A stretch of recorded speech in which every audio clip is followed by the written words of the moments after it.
avant d'arriver à Maquisa, je voulais d'abord saluer tous les producteurs. Vous savez, il n'est pas facile de produire. Il n'est même pas facile d'écrire une série ou bien un long-métrage. C'est un travail qui bouffe. On est dans un environnement où tu n'es même pas motivé, tu n'as pas d'argent, tu es obligé d'écrire dans la souffrance. Donc, il faut toujours encourager tout le monde. Maintenant, pour revenir à Maquisa, c'est une série populaire qu'on peut dire d'un regard du citoyen lambda, on peut dire, ah, mais c'est un gros succès. Mais de façon technique, moi, ça m'engage. Ça m'engage ce que je vais dire, le scénario, pour moi, a péché. Parce que l'écriture a des codes. Maintenant, moi, je me dis, quel est l'objectif du producteur ou bien de la production? Est-ce qu'ils visaient un marché local? Si c'est dans cette optique ils ont réussi les coups. Mais s'ils veulent aller en international, ça va avoir beaucoup de censure parce que il y a des gros mots qu'on ne dit pas à l'écran. Il y a des codes, c'est pour ça qu'il faut avoir une direction d'écriture. Bon. Pour ne pas trop aller loin, comme je ne connais pas l'esprit dans lequel ils ont lancé leur production, je ne peux que les féliciter. Mais ça aurait été moi, Yolande Bogui, j'allais faire attention à certains mots qui sortent dans Maquisa. Quels sont ces mots qui les disqualifient Mais toi, tu veux que moi je les prononce alors que je suis comme ça? Non, mais il faut le dire parce qu'on nous suit. Ce qu'on ne vous dit pas, c'est d'éclairer la lanterne aussi. Je vais te mougou. C'est moi, bon, j'ai les mots qui sont trop forts. J'ai mangé ton papa. C'est des choses.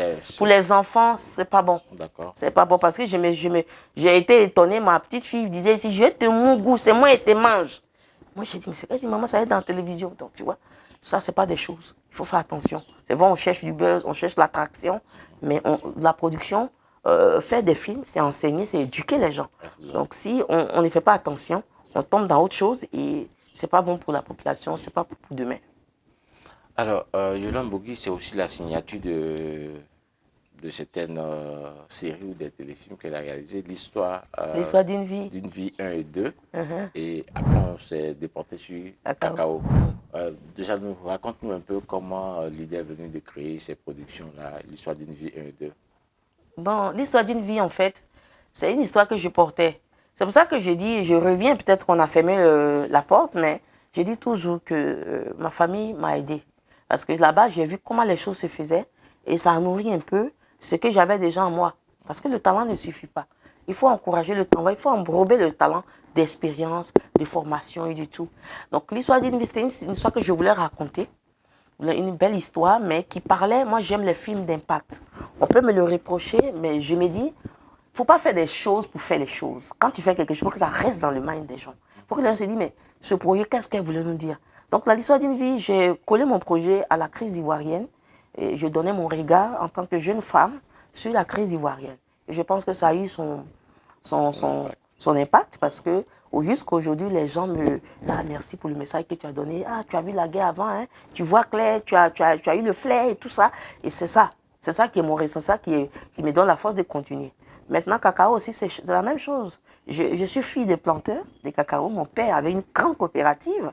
Donc, j'avais un message à donner. Je voulais donner un cri de cœur que ceux qui sont à la base du chocolat qu'on mange dans le monde entier sont méprisés. Il faut en parler. Donc, c'est comme ça, c'est dans cet esprit que j'ai lancé la série Cacao que tout le monde voit aujourd'hui.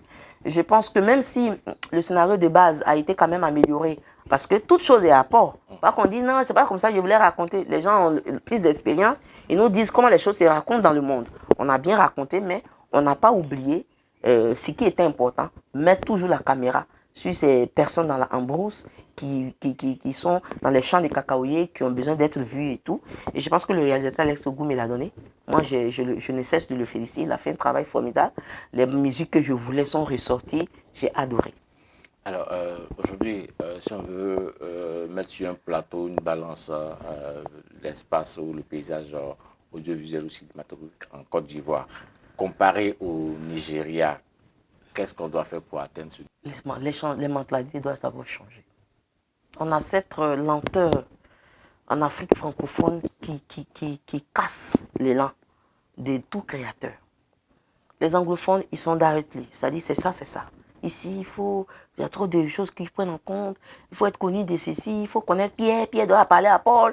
Tu as une production, tu es obligé d'avaler des couleuvres. Et le système est difficile, rien n'est mis en place. On n'a pas assez d'ouverture. On a 2 ou 3 télévisions qui décaissent un peu. Tu es coincé. Et bon, on nous dit que l'État doit faire jouer son rôle. Parce qu'on nous dit que ce n'est pas à l'État de faire tout, mais on est dans un système régalien qui fait que l'État a pouvoir. L'État a pouvoir. C'est la Côte d'Ivoire ici, c'est l'État qui régisse beaucoup de choses. Donc, quelqu'un ne peut pas se réveiller le matin pour créer un système de tinima sans passer par l'État. On te dit, toi, tu es quitté où? Donc, l'État a son rôle à jouer. Vous voulez qu'on rivalise avec Nollywood, mais vous ne mettez pas les cadres que Nollywood a mis pour qu'ils arrivent à là. Tu ne peux pas demander à quelqu'un de porter un boubou cousu en fil d'or et puis tu n'apportes rien. Donc, il faut être réaliste. Entre le discours politique et les actions sur le terrain, il y a un grand déphasage. On nous demande de faire liste. On dit, on compte sur vous, mais on va faire comment? On va faire comment? On fait des productions. On est en train de travailler. Bon, je ne peux pas dire qu'il n'y a pas eu d'amélioration, il y a beaucoup d'avancées. Ça, il faut aussi le dire. Il y a beaucoup de petites améliorations, mais on veut voir plus. On aurait voulu voir mieux. De toute façon, on s'est dit, les années passent, on est en train de vieillir. On est en train de vieillir. Il faut accélérer les choses. On envoie des grandes choses, mais dans quel contexte? Mon cri de cœur ce matin, on a envoyé un événement qui s'est passé à l'hôtel Ivoire qu'on appelait Afrixi et quelque chose, week-end ou bien un truc comme ça. Mais c'est un événement magnifique. Mais nous-mêmes qui sommes dans l'activité, on n'a rien compris. Parce qu'on ne nous a pas préparés à l'événement. Qu'est-ce qu'on va y faire? Comment ça se fait? Avant de nous envoyer, on voit quand même des gens qui ont vécu avec ça, qui ont travaillé dans ce sens pour nous dire, quand vous allez dans ce genre de format, voilà les choses sur lesquelles vous devez partir. Mais on y est allé, on était bien habillés, on a pris des badges, mais on n'a rien retenu. Qui devrait le faire? Ben, moi, je ne sais pas. En tout cas, le ministère nous a appelé pour dire qu'il y a un événement qui s'est créé en Côte d'Ivoire. Ils nous ont appelé, on allait à les rendez-vous. On a posé des questions et tout. Mais quand on est arrivé sur le terrain, les anglophones avaient déjà ficelé leurs contrats. Les anglophones étaient déjà loin. Ils étaient structurés. On a vu que là-bas, il faut être en groupe pour pouvoir postuler. C'est maintenant, nous, on est en train de réfléchir comment on va faire une fédération. On est en retard sur tout. Donc, ça rame. C'est difficile. Et moi aussi, j'ai un conseil à donner. C'est de poser. On pose tout le système. On se pose, nous tous. Et puis, ensemble, on définit comment on va travailler. Soit des états généraux. Oui, c'est des états généraux pour dire, qu'est-ce qui ne marche pas? On dit ce qui ne marche pas. On met un comité réaliste, objectif, qui prend en compte cela. Et puis même si on a fait un peu, c'est bon. Que de rester dans du bateau comme ça, on avance seulement. Les années passent. La Côte d'Ivoire n'est pas représentée des grands. On n'a pas de films au FESPACO, ni à Cannes. On y va comme ça. On y va comme ça. On est en train de partir. Et non, tout va bien. Tout va bien. Pourtant, il y a un dynamisme quand même dans le milieu en ce moment. Oui, mais c'est des productions, on ne peut pas tout dire, mais c'est des productions que tout le monde coupe pour faire un peu. Il faut tout dire, nous sommes à... Mais oui, les gens se tuent pour produire. Les gens s'arrachent les cheveux pour produire. C'est pas évident. C'est pas pour produire aujourd'hui. Il faut te réveiller le matin, comme on dit dans un langage ivoirien. C'est pas évident. On essaie de ne pas faire mourir cette industrie parce qu'on se dit que c'est notre métier. On se réveille le matin, on lance une production. Tu ne sais même pas comment tu vas la terminer, mais tu es dedans. Tu peux passer 2 ans sur une position, mais quelqu'un qui est sur une position 2 ans, il paye ses charges comment? Comment ça marche ailleurs? Mais ailleurs, il y a des banques, il y a des fonds de garantie. Parce que le gros problème, c'est que aujourd'hui, l'industrie créative et culturelle, qu'on appelle les ICC, ne sont dans aucun canevas financier. Tu vas chez les banques, on dit on ne vous reconnaît pas. Tu vas chez les microfinances, on dit votre secteur-là, ça ne marche pas, vous ne vendez pas tous les jours. Donc, il n'y a pas de mécanisme. Les gens ne comprennent pas comment on fonctionne. Parce qu'un film qui naît, il a besoin de vivre au moins 3 ans. D'abord, pour libérer tous ceux qui ont participé à la production. Et puis, c'est à partir de la 3e année qu'il commence à produire des retombées. Mais aucune banque va attendre 3 ans pour prendre son argent. Donc, il faut créer un fonds de garantie étatique qui est là, qui dit, bon, les 3 ans qu'ils sont en train de travailler là, moi, je prends le relais. Je garantis ça en attendant que la production se retrouve. C'est ce que les autres ont fait. À Nollywood, il y a des banques pour cela. Ils vont, ils garantissent la production et les gens ont le temps de bosser. Mais tu prends un prêt avec une banque. 6 mois après, il te dit qu'il faut commencer à rembourser. En temps, tu n'as même pas encore posé caméra. Tu rembourses comment? Donc, il y a une réalité qui n'est pas prise en compte. Il faut le dire. On dit oui, il y a des fonds, il y a des portails. Mais les portails là sont existants. Mais pour arriver au portail, il y a des étapes. Pour arriver à ces étapes, il faut un minimum. Donc, on a les mains un peu liées, il faut le dire. Si on nous aide, qu'on nous écoute vraiment, je pense que les choses vont se faire. Il y a quelque chose aussi que je vais décrire. Comment dans un État comme la Côte d'Ivoire, où la Côte d'Ivoire aujourd'hui, partout dans le monde, nos productions sont aimées, nos productions sont adulées, c'est des télévisions qui nous imposent les prix. Si la télévision, tu as fait ton film, un épisode peut-être à 300 000, s'il dit qu'ils vont penser à 60 000, tu n'as pas d'autre choix que de lui donner. Parce que ça va rester dans ta main. Mais si nos autorités prenaient cela à cœur, qu'ils réglaient le problème pour dire, en Côte d'Ivoire, un 26 000 coûte tant. Toi qui viens, tu as une télévision, quelle que soit ta taille, tu payes ça. Mais ça va donner de la force aux producteurs. Si tu as vendu 2 séries que tu as eu un peu d'économie, tu t'embellis. Il y a des efforts qui sont faits là-dessus, non, maintenant, je crois. Non, il n'y a toujours pas de tarification. C'est à la tête du client. C'est pas sur la table des autorités compétentes. Mais on l'a dit, mais qui va le faire? Donc nous-mêmes, on a décidé de se prendre. On ne s'est pas penché là-dessus. Non, pas encore. On a relancé la AK depuis, bon, ils prennent encore des lois encore. Ça vient doucement, mais pour le moment, ce n'est pas fait. Et ça fait que le producteur souffre. Tu vois, même aujourd'hui, on dit les grandes productions comme cacao. C'est parce qu'il y a Canal+, qui est fort, qui donne son argent. Sinon, les producteurs individuels qui sont dans ce projet-là, ils s'en vont.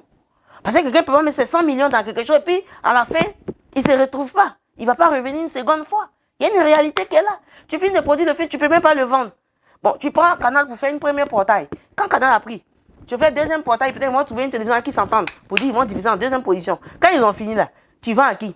Parce que le prix de l'épisode, si l'épisode fait souvent 13 millions, 40 millions là, qui va bien ici payer un épisode à plus de 40 millions? Le film est dans ta main. Est-ce qu'il faut désespérer, Yolande? Ça nous arrive de temps en temps. Il y a des moments où moi j'ai envie de tout lâcher. Je disais à mon mari, je vais venir faire ta cuisine, tu vas me donner 100 000 francs par mois. Il se moquait de moi, mais il y a des moments où on a envie de tout lâcher. On se dit, mais on est dans quoi? Parce que si tu parles trop, tu as eu problème. Tu parles pas, tu as eu problème. On ne sait pas comment on va se comporter. Donc on regarde, on va avec le bateau, on est là, on tient, on essaie de tenir, mais sincèrement le projet, l'affaire n'est pas facile. Il faut dire la vérité, l'affaire n'est pas facile. Mais il y a peut-être de l'espoir avec la nuit ivoirienne du 7e mai de l'audiovisuel organisée par la CPACI, avec pour commissaire général Patricia Kalou. Est-ce qu'on peut espérer qu'avec ça, ça pourrait déboucher sur quelque chose de meilleur pour les acteurs de l'écosystème? Bon, déjà que moi, ce que je retiens, c'est que la nuit est faite pour nous célébrer. Et ça, c'est ce que je salue. La nuit est faite pour célébrer ceux qui, pendant une année entière, c'est dévoué à trimer sur des productions. C'est une seule soirée où on peut enlever son habit qu'on a cousu dans l'année, le porter, puis avoir vraiment l'impression qu'on est important. C'est ça qui fait pour moi la NISA. Parce que, encore que les prix intermédiaires, les cachets, c'est pas grand-chose, mais nous, on s'est dit, en tant que professionnels, il faut soutenir Patricia parce que cette initiative permet quand même de nous faire voir, de nous célébrer, d'être ensemble, d'être contents, d'avoir traversé cette production. On a réussi car la production a eu un prix. Ça, je ne peux pas expliquer, c'est un sentiment personnel qui fait que tu dis, je n'ai pas végété pour rien, je n'ai pas souffert pour rien. Mais à côté de ça, après, c'est quoi? On retombe dans nos quotidiens. Et c'est ce quotidien-là qui bouffe le créateur, là, il faut essayer de régler. Et je le dis dans votre caméra ici, au lieu de toujours venir lire les discours, dire il a été bien, il a fait tant, la Côte d'Ivoire comme ça, soutenez les créateurs quand ils sont vivants. On a besoin d'être soutenus. On n'a pas besoin de grandes choses. Quand tu commences un projet, on te met à un certain niveau, on te soutient un peu, tu peux aller de l'avant. Bon, le gouvernement, depuis un moment, depuis 10 ans, 20 ans, les choses semblent changer, mais moi je pense que la Côte d'Ivoire a mieux que ça. On peut faire mieux que ça. Ce sera ton dernier mot. Qu'est-ce qu'on devrait retenir? Qu'est-ce que tu devrais dire que tu n'as pas dit et que tu voudrais dire là maintenant? Ben, ce que je voudrais dire que je n'ai pas dit, il faut qu'à un moment donné, l'État nous respecte. Il faut respecter les gens. Les gens décident de faire un métier. Quand on décide de mettre un pied dans quelque chose, c'est pour en vivre et en être exalté. On ne fait pas un métier pour être tout le temps en train de pleurer dans les bureaux des gens, être tout le temps en train de quémander. Il y a trop de honte à être un producteur aujourd'hui. Il y a trop de honte à être un créateur culturel. Parce que tu es tout le temps en train de demander. Comme si ton rôle, ton travail, c'est de quémander. Alors que tu as une valeur ajoutée. Aujourd'hui, quand on se promène, la Côte d'Ivoire se vend à l'extérieur, c'est les productions ivoiriennes qu'on met devant. Quand on a besoin de parler de la Côte d'Ivoire qui gagne, c'est nos acteurs, on ramasse. Les gens qui sont connus pour les mettre devant, pour que les caméras les fixent. Mais les gens, ils finissent d'être fixés comme ça, ils descendent, ils prennent un pour aller chez eux. C'est ça la vraie réalité. Donc quand on veut faire quelque chose, on le fait bien. Faites bien. Vous voulez faire de la production audiovisuelle, vous voulez faire Babywood, faites bien. Ne donnez pas l'impression que vous faites alors que vous ne faites pas. Le problème, c'est ça. Faites bien. Si vous voulez qu'on en parle, nous sommes vivants, vous nous appelez, on parle des problèmes de nos secteurs, puis de façon réaliste, vous prenez des décisions. Vous savez, une petite décision qui change, même le minima, est mieux que de donner l'impression que tout va bien et puis tout un bateau se perd. On a des gens qui sont là. Appelez-nous. Vous voulez produire. Quelles sont vos réalités? Il y a ça, il y a ça, il y a ça. Bon, on ne peut pas tout régler, hein. Mais ça, on peut faire ça. Ça, on peut faire ça. Allons-y, style by style. Quand tu te sens prise en compte, tu fais des merveilles. Mais quand tu travailles, tu sors d'une production, tu es endetté. Tu es en train de courir derrière les créanciers, c'est possible. Est-ce que tu as de la tête pour aller créer une autre production encore? C'est ça. Donc, je profite de Talukan pour dire, vous voulez qu'on soit Babywood là. Donnons-nous les moyens d'être Babywood. Les Nigériens, ils sont devenus Nollywood parce que leur État les a pris en compte. Ils ont créé un système où on met de l'argent. Ce n'est pas de nous prendre pour aller à la télé. Nous, on ne mange pas de télé. Nous, on veut avoir l'argent comme tous les autres. Rouler carrosse aussi. Voilà. Merci. Merci, c'était CVP pour cette semaine avec Yon Bougui. Il y avait beaucoup à dire. On a juste ébauché un pan. On reviendra sûrement sur certaines questions. À bientôt.